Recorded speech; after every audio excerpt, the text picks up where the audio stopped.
Assalamualaikum warahmatullahi wabarakatuh. Selamat malam semuanya. Saya Soim Lailatul Rahma dengan NPM 02910437 ingin mempresentasikan mengenai analisis pengembangan usaha pada bubur ayam Bandung Gatsu dengan metode SWOT, VUCA, dan OCAI.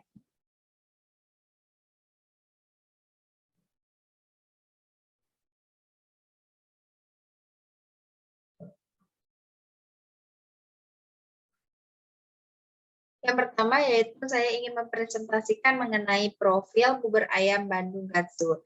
Teman-teman pasti kan penasaran, apa sih kepanjangan dari bubur ayam Bandung Gatsu? Nah, di sini saya ingin menjelaskan bubur ayam Bandung Gatsu itu merupakan bubur ayam Bandung Gatot Subroto yang merupakan usaha mikro kecil menengah yang berdiri pada tahun 2018. Usaha ini berfokus pada kuliner bubur ayam khas Bandung yang dimana sangat jarang dijumpai di daerah Bogor ini. Yang berlokasi di Jalan Pomat atau lebih tepatnya di Villa Bogor Indah.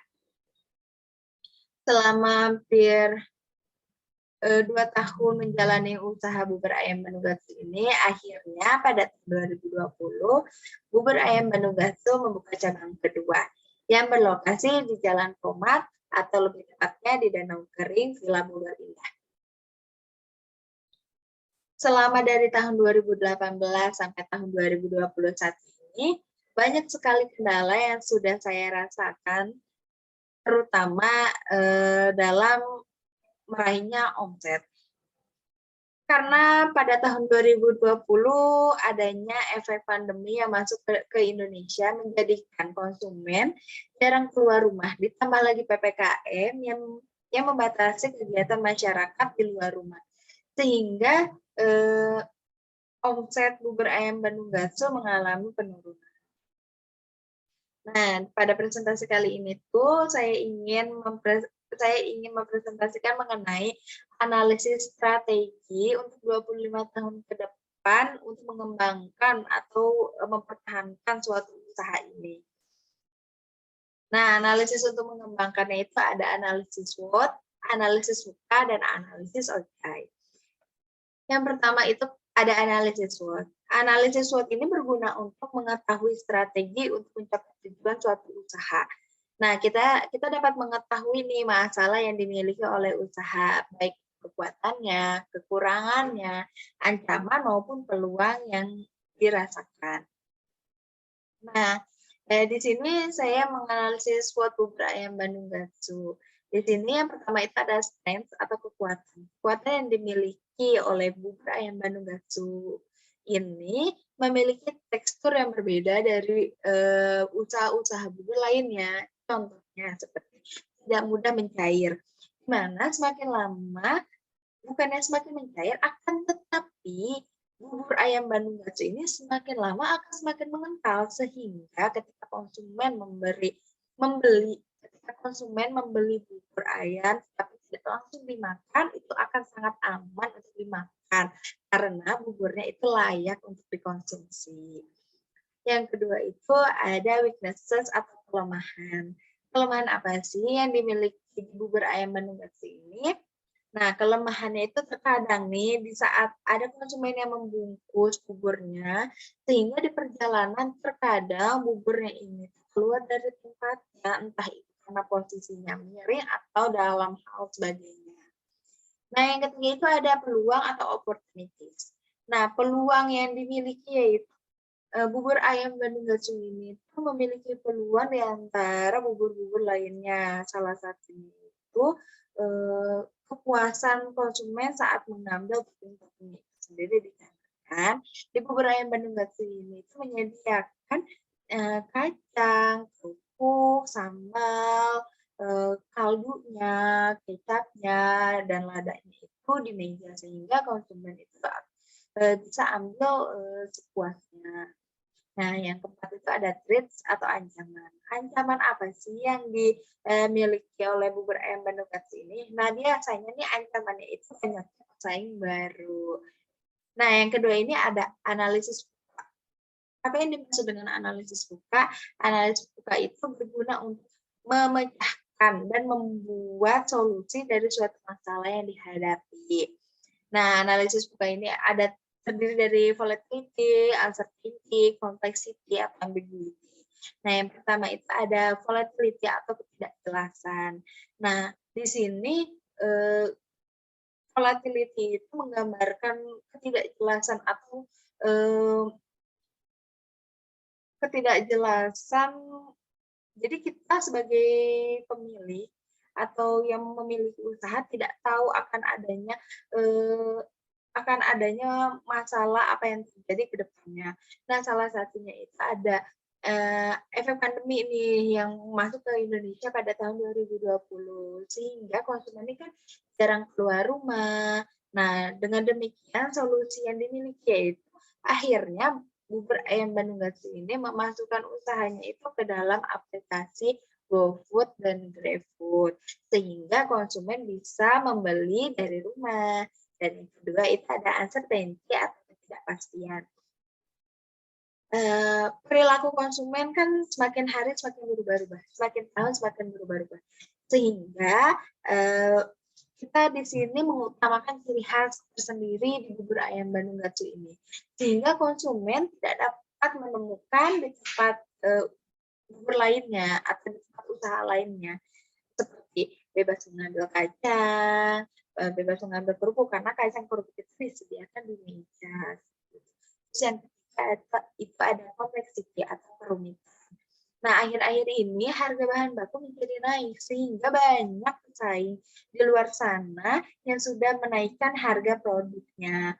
Di sini, saya sendiri sebagai pemilik kan bekerja sama dengan pemasok bahan baku, sehingga harganya itu lebih rendah dibanding harga-harga di pasaran. Sehingga bubur ayam Bandung Gatsu ini harga jualnya atau harga produknya menjadi tetap setiap tahunnya. Tidak ada perubahan. Dan yang keempat ada ambiguity atau anomali atau ketidaktahuan. Nah, di sini itu lagi-lagi permasalahan pembungkusan bubur. Yang apabila bubur ini dibungkus dan di perjalanan ini terkadang buburnya keluar dari tempatnya. Sehingga solusi apa sih yang dapat dipecahkan? Nah, solusinya itu yaitu menggunakan tempat thin wall untuk lebih aman, lebih safety. Nah, tempat thin wall itu seperti apa? Nah, tempat thin wall itu seperti tempat mekal. Jadi buburnya, jadi apabila bubur dibungkus menjadi lebih aman dan tidak tumpah. Nah, di sini yang ketiga itu ada analisis OCAI. Nah, OCAI sendiri itu ada Organizational Culture Assessment Instrument. Nah, di mana berguna untuk menganalisis suatu budaya yang ada di organisasi atau usaha. Nah, di sini analisis OC ini ingin mengetahui kebudayaan yang diinginkan oleh usaha bubur ayam Bandung Gatsu untuk mensejahterakan karyawannya.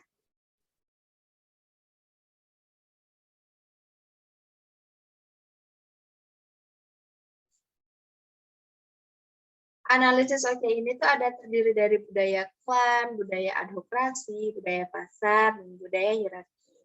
Nah, di sini saya memilih budaya klan sebanyak 50%, 30%-nya itu budaya adhokrasi, 10%-nya itu budaya pasar, dan budaya hierarki. Nah, kenapa saya mengutamakan atau lebih besar budaya klan dibanding budaya-budaya lainnya? Itu karena budaya klan itu bersifat kekeluargaan, sehingga lingkungannya itu akan terasa nyaman bagi karyawan. Sehingga karyawan akan lebih semangat kerjanya dan biasanya memiliki jiwa yang setia. Nah, yang kedua itu memilih 30% di budaya adhokrasi. Mengapa demikian?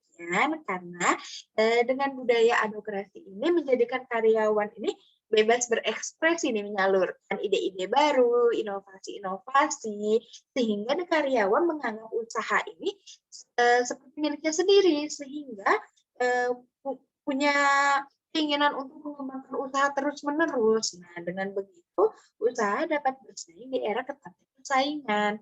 Nah, yang ketiga ada budaya pasar.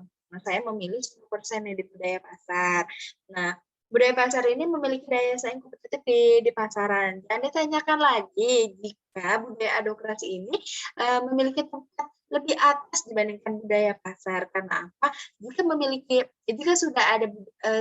kita sudah memiliki budaya adopsi nih, sudah dipastikan bahwa kita atau usaha ini itu kompetitif di pasaran karena selalu memiliki ide baru, inovasi-inovasi baru. Nah, yang keempat itu ada budaya ada budaya hierarki sebanyak 10% juga. Nah, walaupun budaya kalian ini budaya yang paling atas sebanyak 50% yang lingkungannya itu bersifat fleksibel atau nyaman atau bersifat kekeluargaan, akan tetapi ada peraturan yang harus dipatuhi oleh karyawannya. Contohnya, membuka bubur ayam Bandung pada jam 6 itu harus dipatuhi oleh setiap karyawan di bubur ayam Bandung Gatsu ini. Nah, kesimpulan dari presentasi pada analisis SWOT, VUCA, dan OJAI kali ini yaitu kita dapat mengetahui nih apa saja masalah yang terdapat pada usaha dan bagaimana solusi untuk memecahkannya. Dan juga kita dapat mengetahui nih budaya-budaya yang terdapat di suatu usaha ini, baik budaya budaya administrasi, budaya pasar, atau budaya hierarki.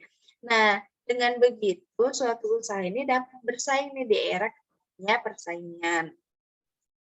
Sekian presentasi dari saya, kritik dan saran yang sangat saya harapkan. Tolong komen di bawah ya. Terima kasih. Wassalamualaikum warahmatullahi wabarakatuh.